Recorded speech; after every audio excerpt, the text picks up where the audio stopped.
बिस्मिल्लाहिर्रहमानिर्रहीम। अस्सलाम वालेकुम नाज़रीन, उम्मीद और दुआ करता हूँ कि आप लोग जहाँ जहाँ पर होंगे खैर आफियत से होंगे। एंड पाकिस्तानी सियासत का एक अहम तरीन केस जो सुप्रीम कोर्ट में इस टाइम लगा हुआ है वो मखसूस नशिस्तें हैं, पाकिस्तान तहरीक इंसाफ की मखसूस नशिस्तों वाला केस, जिसको सबने बांट लिया था, PMLN JUIF पीपल्स पार्टी जो बांट दी गई थी सबके अंदर। और अब उसके अंदर मिली जुली सी राय आ रही है। ऑब्वियसली सुप्रीम कोर्ट के अंदर केस है, लेकिन दो चीज़ें आज की समात उसमें बहुत अहम थी। मैं इसके डिफरेंट पहलू जो है वो आपके सामने रखता हूँ, लेकिन आज मैं कोशिश करूंगा कि दो क्लिप्स हैं आज, एक जस्टिस मंसूर अली शाह साहब का और एक जस्टिस अतर मनल्ला साहब का। वो दो क्लिप्स में आपको सुना के इस केस की असल रूह क्या है, ये केस क्या है और इस केस में चीज़ें किस तरफ जा सकती हैं उसका अंदाज़ा लगाने की थोड़ी सी कोशिश करते हैं। लेकिन ये बहुत अहम डेवलपमेंट्स हैं। लगता ये है कि जनाब काजी फाइसा साहब का प्लान थोड़ा सा यहाँ पर कोई चेंज होता हुआ शायद नजर आएगा। जरा क्लिप सुनिएगा।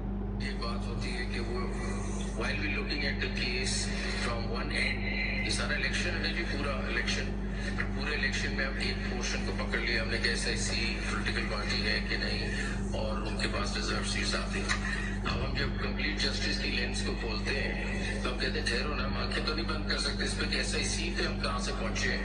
SIC में इसलिए पहुंचे हैं कि had the election commission declared PTI as a party with whatever 2, 3, 4 candidate, independents would have had a choice that there was a PTI also. We all understand that all those independents have won the election because they held out to the public they were PTI people. All those votes were casted for these 84 people because they were PTI. It's obvious. अब having said that, now we say okay, वो सारा चीज जो है हमने नहीं देखना एकदम, और अब ये देखने लग जाए थोड़ा सा पोर्शन, तो फिर कंप्लीट जस्टिस तो और हमने क्या करना है इस क्लॉज को कि अगर हम पूरी पिक्चर ही ना देख सकें वो आपको दिखाए ना दिखाए मैं यानी नहीं जा रहे हैं कि कंप्लीट जस्टिस को क्या कहाँ ले जाने आ रहे हैं। अगर हम ये चीज में आंखें बंद करने लग जाए इधर उधर और पकड़े नहीं चले इस तरह वो लगा के चलने लग जाए, complete justice is to broaden the vision, see the whole transaction. अच्छा जी, ये जस्टिस मंसूर अली शाह साहब थे जो आज बोले हैं और जिन्होंने पूरा केस जो है उसकी असल रूह जो है वो आपके मेरे सामने रख दी है कि जनाब वाला सुन्नी इत्तेहाद काउंसिल तक तहरीक इंसाफ पहुंची कैसे है। उस मुद्दे के ऊपर कोई बंदा बात नहीं करता। चीफ जस्टिस साहब के सामने जब भी कुछ आता है वो कहते हैं आइन आइन आइन आइन आइन। फेयर इनफ, आइन ही ये कहता था कि साफ शफाफ इलेक्शन और हर पाकिस्तानी को वोट डालने तक तहफ़्फ़ुज़ और उसकी हिफाजत और उसको वो हक देना कि वो वोट डाल सके। तो इलेक्शन कमीशन ने जब एक बड़ी सियासी जमात को तहरीक इंसाफ को इलेक्शन से आउट कर दिया अपनी गलत इंटरप्रिटेशन में, जिसपे काजी फाइसा साहब नहीं बोले एट दैट टाइम, तो अब कसूरवार तहरीक इंसाफ हुई, सुन्नी इत्तेहाद काउंसिल हुई, इलेक्शन कमीशन हुआ। अगर इलेक्शन कमीशन इसमें जो है एट फॉल्ट है, जो भाग रहा है अपने हर फैसले से, हर अपनी पिछली जजमेंट से भाग रहा है, तो जनाबे वाला सजा इलेक्शन कमीशन को दीजिए ना।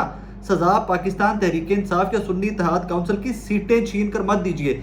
अब इलेक्शन कमीशन ने क्या किया है और इसके ऊपर कितने दिनों से, कितने समात के दिनों के अंदर जस्टिस अतर मनल्ला साहब उस तरफ बार बार निशानदेही करते आए, लेकिन काई साहब उस तरफ जाते नहीं थे। आज ये भी जरा क्लिप सुनिए, छोटा सा 2 मिनट का क्लिप है, ये भी सुनिए, आपको मजीद क्लियर हो जाएंगी चीजें। ये मंसूर अली शाह साहब के फौरन बाद के रिमार्क्स हैं, observation.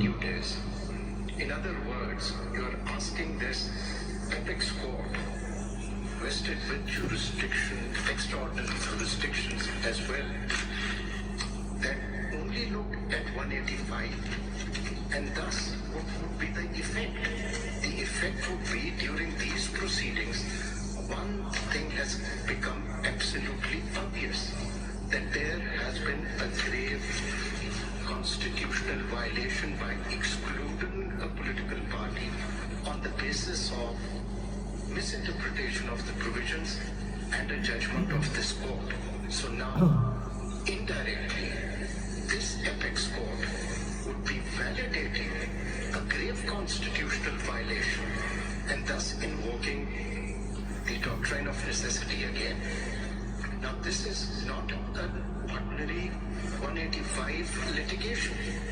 It relates to the rights of the people, particularly those who by now is very clear have been disenfranchised by an unconstitutional interpretation by a constitutional body, and you want this court to validate it. And adding to that, ले जी, ये पूरा crux है, ये पूरा case है. अगर किसी ने सुन्नी इत्तेहाद काउंसिल पाकिस्तान तहरीक इंसाफ का मुकम्मल केस समझना है, वो उसको प्ली कर सके, नहीं कर सके, वो उसको ठीक तरह से लड़ सके, उनके वकला नहीं लड़ सके, लेकिन कानून वो है जो आम पाकिस्तानी के लिए है, आम शहरी के तहफ़्फ़ुज़ के लिए है. कानून का मतलब ये नहीं है कि आप 25 करोड़ के मुल्क को उठाकर बंद कर दें और कहें जी आइन की किताब में ये लिखा था मैं अकेला बाहर रहूंगा. ऐसे नहीं होता.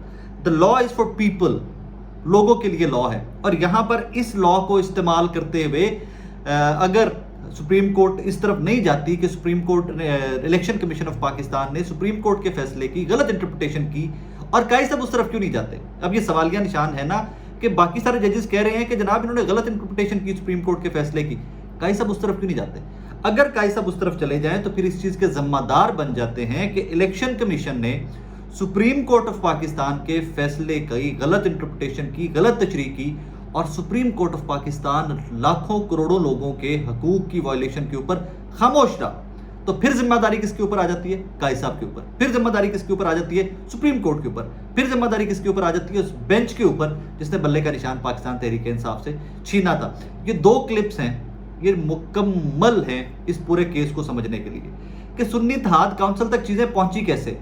और इलेक्शन कमीशन तो 4 बजे इंतखाबी निशान आज़ाद डिक्लेयर कर चुका हुआ था उम्मीदवारों को.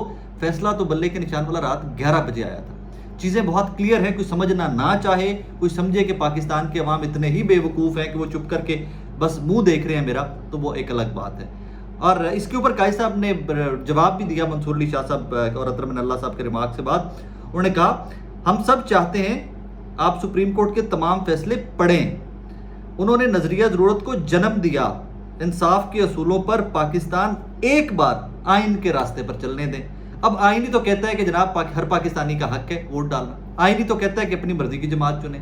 आइन ही तो कहता है कि जहाँ लोग इकट्ठे हो जाएंगे उसको जमात कंसिडर किया जाएगा. आइन ही तो कहता है कि जब एक भी सीट जीत कर कोई पार्टी नेशनल असम्बली या प्रोविंशियल असम्बली में पहुंच जाएगी तो अपना वो एक जमात कंसिडर की जाएगी और उनको पार्लिमानी लीडर चुनने का हक है. वही तो कहता है कि जनाब बाप पार्टी को मखसूस नशिस्तें दिए बगैर, आइन नहीं कहता लेकिन ये प्रेसिडेंट है, ये हो चुका है, मखसूस नशिस्तों पे उनको मिली सीटें, हालांकि उन्होंने पहले लिस्टें जमा नहीं करवाई हुई थी. अब यहाँ पर वो एक रिवायत बनी है, प्रेसिडेंट सेट है, तो उसके ऊपर क्या कीजिएगा? या तो उसको जिस तरह सुप्रीम वो भाग गया इलेक्शन कमीशन उसके पीछे से कि जनाब हमने वो गलत फैसला किया हुआ था. बहरहाल वेरी वेरी इंटरेस्टिंग सिचुएशन. मज़ा आ रहा है अब आके ना सुप्रीम कोर्ट की समाअत का. लेकिन यहाँ पर एक बड़ी खतरनाक चीज़ है, मैं उसकी निशानदेही डरते डरते जाते जाते कर जाऊँ. बहुत सारे लोगों में तासुर ये पाया जा रहा है कि ये जो हफ्ते अब समाअत मंगल तक मुलतवी होगी नेक्स्ट हफ्ते तक, तो तासुर लोगों में ये पाया जा रहा है कि जो इतना टाइम समाअत मुलतवी की जाती है, जो इतना टाइम डाला जाता है, इसका मकसद ये है कि जजेस को कन्विंस किया जा सके, एक दूसरे को ब्रेनस्टॉर्म करके समझाया जा सके कि क्या हुआ क्या नहीं हुआ, विच इज़ वेरी डेंजरस. इंसाफ का मतलब ये है कि जज अपना माइंड अप्लाई करें, जो उनको समझ आता है वो उसके ऊपर करें. एक दूसरे को कन्विंस करना एंड ऑल दैट जो एक आम तासुर पाया जाता है, मैं नहीं कह रहा कि ये हो रहा है, ये एक तासुर पाया जाता है और ये बड़ा ख़तरनाक तासुर है. या फिर पाकिस्तानी इंसाफ जो है उनको होता यूँ नज़र नहीं आएगा कि अगर इस तरह लंबी लंबी, क्योंकि यही केस था जिसमें काई साहब ने कहा था 2 दिन के अंदर हमने फैसला करना है, 2 हफ्ते से ज़्यादा हो गए. एनीवेज आगे बढ़ते हैं. अगली खबर, कल रात के ब्लॉग के अंदर मैंने आपको बताया कि यूनाइटेड नेशन के वर्किंग ग्रुप ने आर्बिट्रेरी डिटेंशन केस, वो उस ग्रुप ने, वर्किंग ग्रुप ने जनाब इमरान खान साहब की गिरफ्तारी को गैर कानूनी और उनकी रिहाई का सजेशन लिख भेजी है पाकिस्तानी हुकूमत को. पाकिस्तानी मीडिया ने उसको कवरेज नहीं देनी थी, हमें पता था पहले से. इंटरनेशनल मीडिया ने क्या कवरेज दी है वो एक सवालिया निशान है. रीज़न कि इंटरनेशनल मीडिया की कवरेज का मतलब ये है कि ये इशू आज पूरी दुनिया के अंदर डिस्कस हो रहा होगा कि एक साबिका वज़ीर आज़म को पाकिस्तान के अंदर, एक मुल्क है पाकिस्तान, और उसने साबिका वज़ीर आज़म को जो इंटरनेशनल फिगर था उसको गैर कानूनी तरीके में हिरासत में रखा हुआ है. मैं आपको चंद पढ़ के सुनाता हूँ. अल जज़ीरा लिखता है, x Pakistan prime minister Imran Khan arbitrarily detained says UN working group, कि जनाब साबिका वज़ीर आज़म इमरान खान गैर कानूनी तरीके से हिरासत में रखा गया है और यूनाइटेड नेशन के वर्किंग ग्रुप ने कहा है. आगे चलिए, द इंडिपेंडेंट लिखता है, UN group demands release of ex prime minister Imran Khan, says his detention violets international law. आगे बढ़ें. आगे मिडल ईस्ट स्टाइल लिखता है, UN experts call for Pakistan's Imran Khan to be released from arbitrary detention. आगे लिखिए Indian express, Detention of Pakistan's ex-Prime Minister Imran Khan violates international law, United Nations Working Group. आगे the Jerusalem Post. The detention of Imran Khan violates international law, UN Working Group says. Voice of America. United Nations panel says former Pakistani Prime Minister Imran Khan was detained arbitrarily. Dawn, Pakistani media ने भी इस पे report किया है. Imran's prosecution in first Toshakhana cipher cases without legal basis, politically motivated, UN report. Khaleej Times पे आ जाइए. UN group calls for immediate release of Pakistan's ex-Prime Minister Imran Khan from prison. और ये हर अखबार ने, US News ने इसके ऊपर किया हुआ है जी. Detention of Imran Khan violates international law, UN working group says. मतलब everybody reported on it. Her group ने, मेरे सामने है फोटो, इसमें कोई मतलब कोई रह ही नहीं गया जिसने रिपोर्ट नहीं किया. हर न्यूज़ आउटलेट ने, हर न्यूज़ एजेंसी ने एक ही चीज़ रिपोर्ट की है.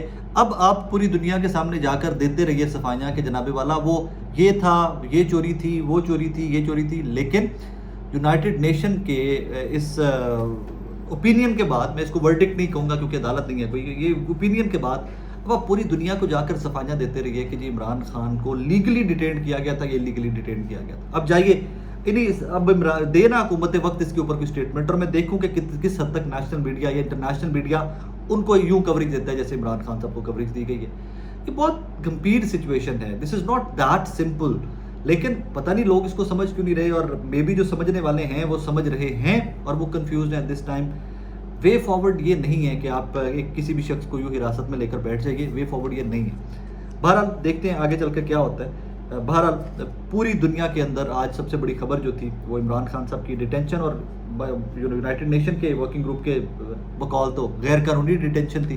तो फिर फर्दर उसको देखते हैं कि अब हुकूमत वक्त इसके ऊपर क्या कहती है. क्या यूनाइटेड नेशन भी अमेरिका के बाद बिक गया है? क्या पाकिस्तानियों ने इतना पैसा चलाया कि यूनाइटेड नेशन को भी खरीद लिया है? एक एंगल में आपके जाते जाते आपकी बसारतों के लिए और सबके लिए छोड़ के जा रहा हूँ. इसके ऊपर ज़रा ज़रूर सोचिएगा. इमरान खान साहब के ऊपर इल्ज़ाम ये था कि इमरान खान साहब ने पाकिस्तान के ताल्लुकात दुनिया के साथ ख़राब कर दिए. ये कैसा इमरान खान है जो जेल में बैठा हुआ है, जिसके ताल्लुकात पूरी दुनिया के साथ ख़राब थे? अमरीकी कांग्रेस भी उसके हक़ में करारदाद पास कर रही है इलेक्शन के, मतलब उनके मौक़िफ़ के हक़ में. यूनाइटेड नेशन का वर्किंग ग्रुप भी कह रहा है कि इमरान खान की जो कैद है वो गैर कानूनी है और पॉलिटिकली मोटिवेटेड है. ये कैसा इमरान खान है कि पूरी दुनिया के साथ लड़ पड़ा है, पूरी दुनिया के साथ इसने हालात ख़राब रखे हुए हैं और पूरी दुनिया उसके साथ खड़ी हुई है. इसके ऊपर ज़रूर सोचिएगा कि पाकिस्तान के अंदर कैसे घटिया लेवल के ऊपर जाकर एक दूसरे के ख़िलाफ़ मुहिम जुई की जाती है. एक दूसरे के ख़िलाफ़ घटिया लेवल के ऊपर जाकर, उस लेवल के ऊपर जाकर कि जहाँ पाकिस्तान को नुकसान पहुँचता है, कैंपेन्स की जाती हैं, जहन साजी की जाती है. और ये जहन साजी कि CPAC को इमरान खान ने नुकसान पहुँचाया, पाकिस्तान को तनहा कर दिया, किस हद तक पाकिस्तान के लिए नुकसानदेह था, आज सोचिएगा ज़रूर. अपना ख्याल रखिएगा, दुआ में याद रखिएगा. अल्लाह हाफ़िज़.